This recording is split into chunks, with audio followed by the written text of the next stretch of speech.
Welcome to AHA Talks. I'm Cheyenne Sauter, the CEO of AHA Projects, and we support changemakers like you with tools and resources you need to do work in your community. Follow us on Instagram and check out our website to keep up with all the exciting things we're up to.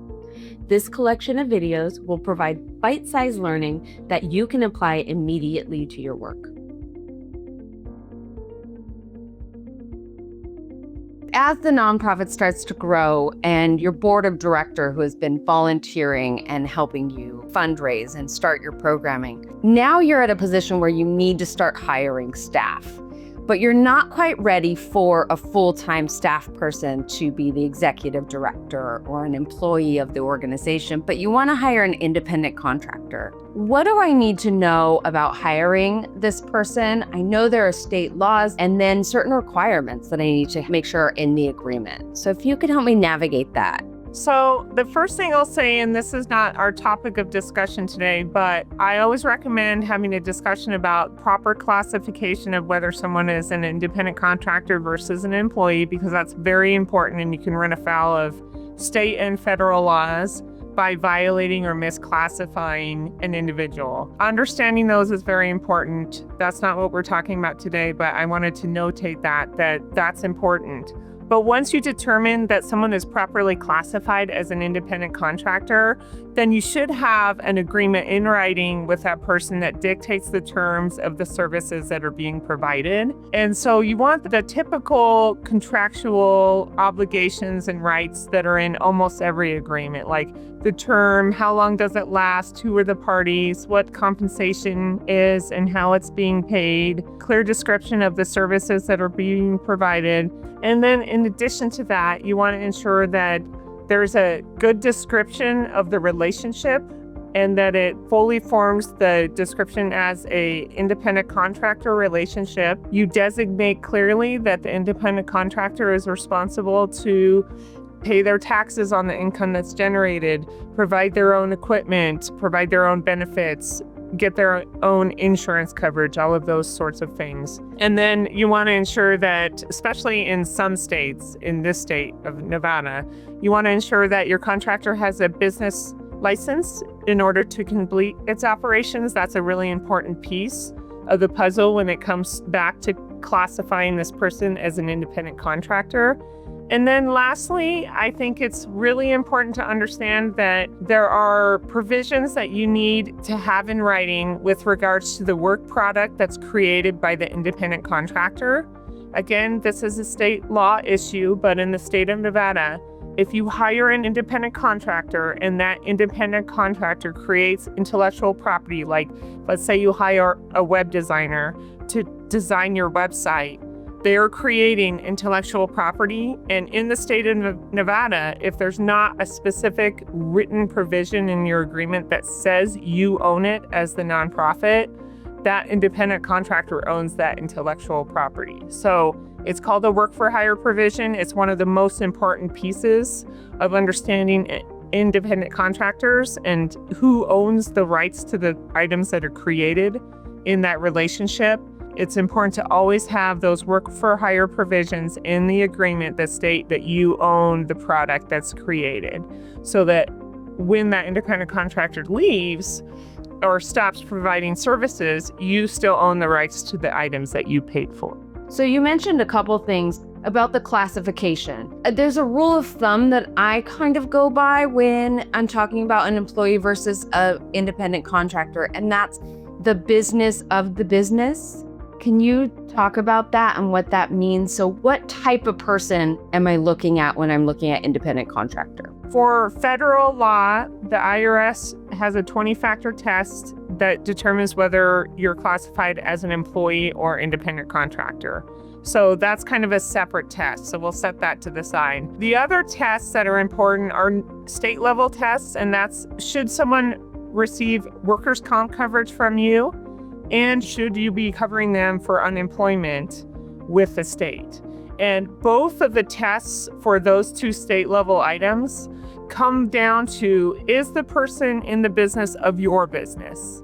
And that's usually the factor that is most determining as to whether or not this person is an independent contractor. In my business, I operate a law firm. So anyone that helps me provide legal services could not be properly classified as an independent contractor and should be an employee. And I should be providing workers' comp coverage and unemployment benefits to that person, unemployment insurance benefits. Anyone that's a legal professional, anyone that's a legal secretary or someone that's helping me file with the courts or anything like that would be an employee. It's the people that are not in my business, like my IT guy, the person that's helping me stay connected on my computer, and the person that I call in a panic when things go down. It's the person that cleans our office when we need it cleaned, or the person that comes and shovels the snow when we get a big snowstorm. So things like that, they're not in the business of my business. And that is kind of the factor that's the most important and the easiest to consider when you're thinking about whether or not this person is properly classified. And so it sounds like the majority of people that are helping you move your mission forward should be employees. And I think there's a big fear and a big hurdle when nonprofit leaders start bringing on employees. I think we should have a video on that really talks about it's not that heavy of a lift. We could simplify that process to be legal. You also mentioned the business license, that this person should have a business license.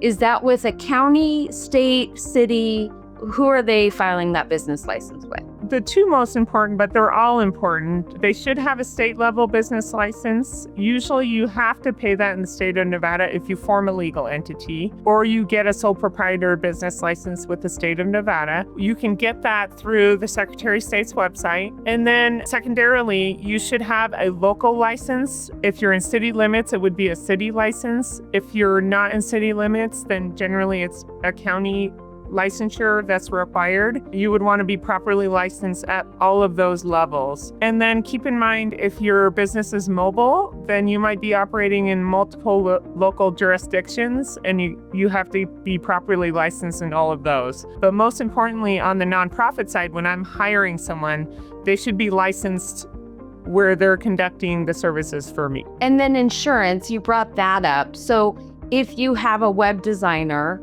who is a sole proprietor, what does the contract say about insurance, and what should the web designer hold if they should have insurance? Just using that example, you want to inform them that they're not sharing in any insurance that you have for the benefit of your employees. So generally that's a statement that you want to make, is health coverage, things like that. They don't get to share in that. But in addition to that, they're not covered under your workers' comp insurance, and you're not paying unemployment for them. So if independent contractor agreement is terminated, they can't go and claim unemployment for the services that they were providing for you. And or if they're hurt on the job, they can't make a claim on your workers' comp claim. So they should be covering themselves for those types of insurances. The easiest way to get caught by the state organizations is generally when an independent contractor trips on the carpet or loses his or her position, and they go and make an unemployment claim with the Employment Security Division, and they're like,